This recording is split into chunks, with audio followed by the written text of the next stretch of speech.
What is myDurham 311 and how does it work? Courtney McClure, The Standard, North Durham. Durham Region residents can call 311 and receive information related to multiple non-emergency services across Durham Region. By calling 311, residents will be connected with myDurham 311 Contact Center. From there, the staff will help residents find the information they are looking for about Durham Region.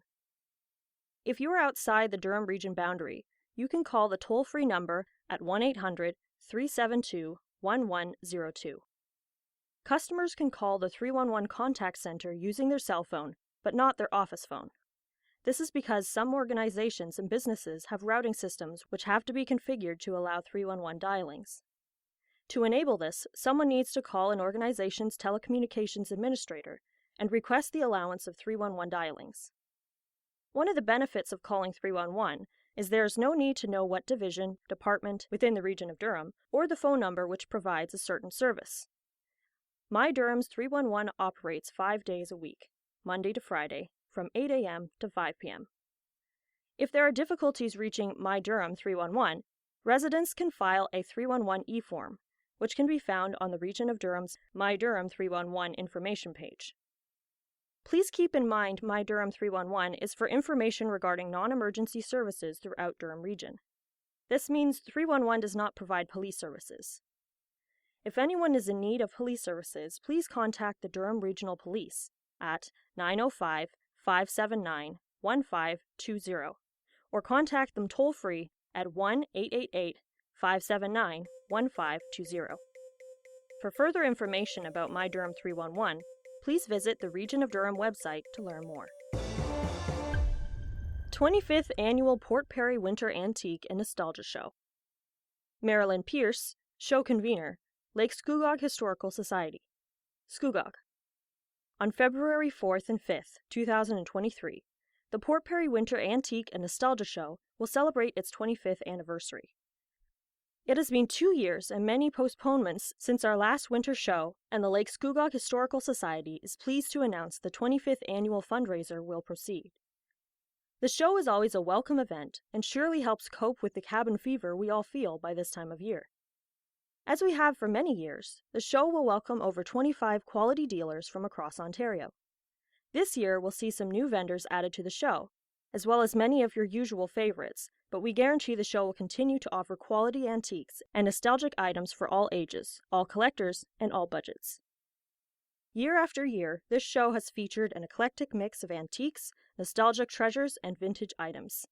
This year's show will include Canadiana, primitives, jewelry, advertising signs and tins, MCM furniture, postcards and paper, books, toys, china, glass, bottles, and works of art.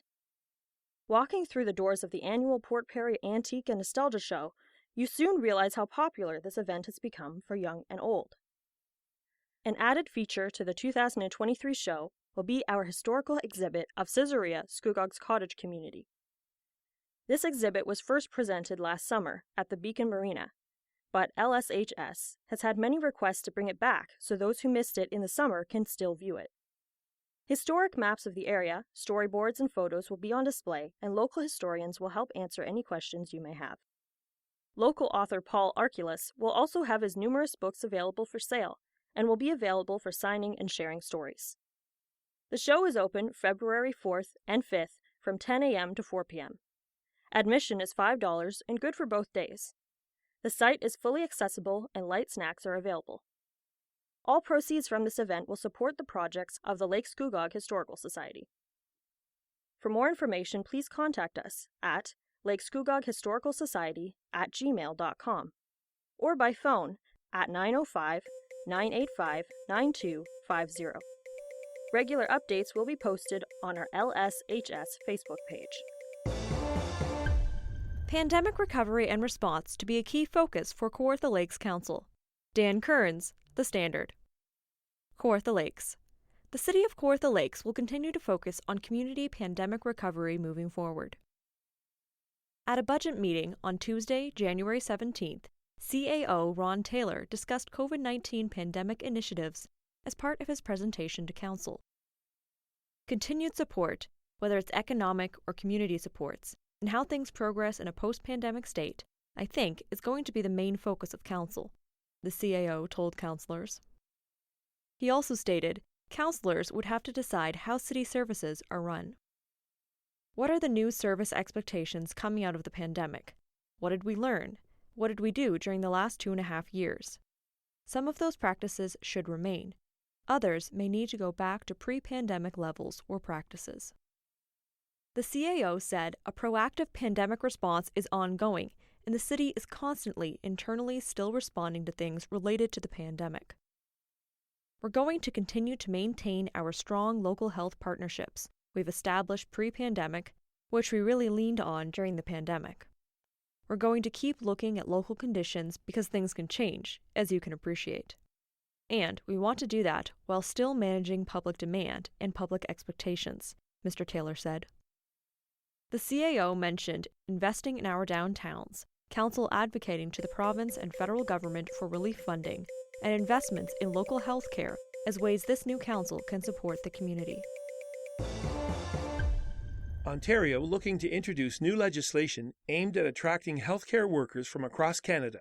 Dan Kearns, The Standard. North Durham, Kawartha Lakes. The Ontario government is looking to increase the province's complement of healthcare workers through legislation to be introduced next month.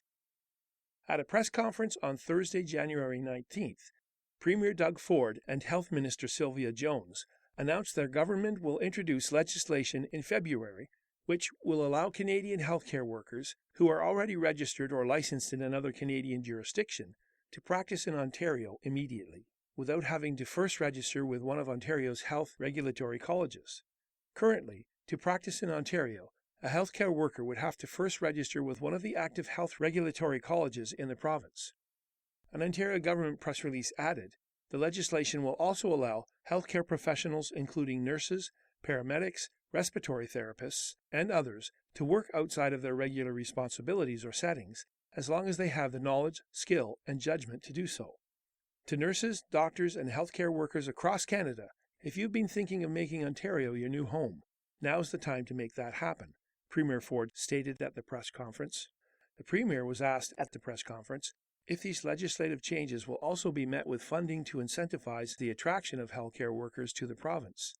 Not right now. We still want to make sure we fund the nurses and pay their tuition if they work in a rural area.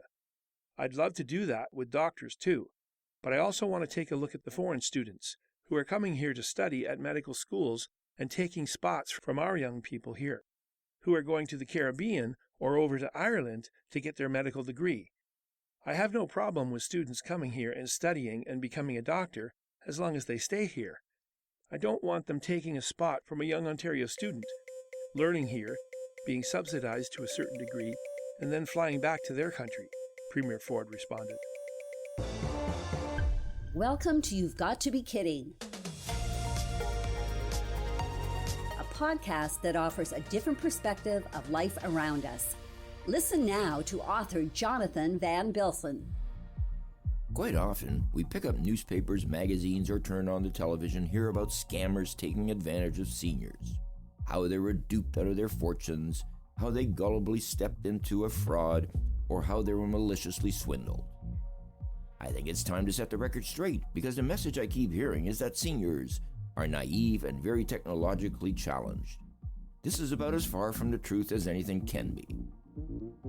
I have many friends who are seniors and can spin circles around most of us when it comes to technology. I'll admit the previous generation, those who were introduced to the computer after age 50, were slower to adapt. I'm sure their parents had the same issue with automobiles. Today's seniors, however, had access to desktop computers since 1980, making most of them 20 to 40 years old when they first typed on keyboards. A recent survey conducted by Avast found that people most likely to fall fraud are millennials. For those still confused by the terminology, Generation X are people born between 1966 and 1980. Generation Y, known as millennials, are those born between 1981 and 1996. Generation Z are people born between 1997 and 2012, and Generation Alpha is anyone born after 2013. Of the 1,000 people surveyed, the following percentages admitted to falling victim to scams. 18 to 24-year-old group 32%, The 24 to 34-year-olds, 49%.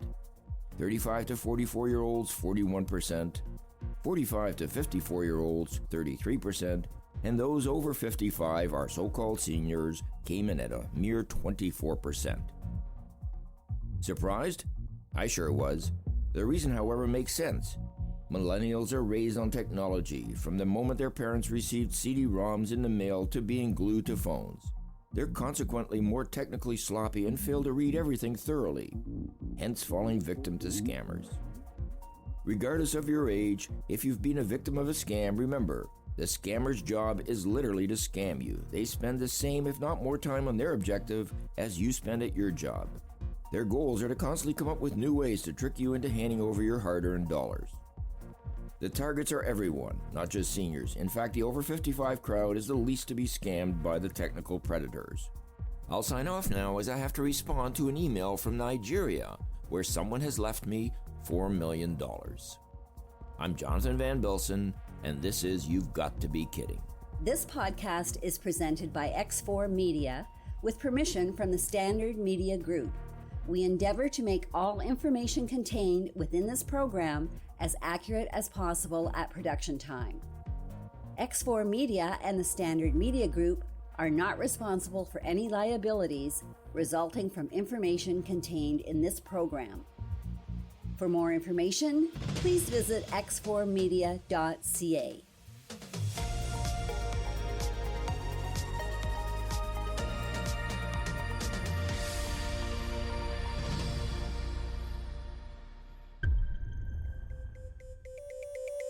The Standard Podcast was produced by Greenstream Studio for the Standard newspaper.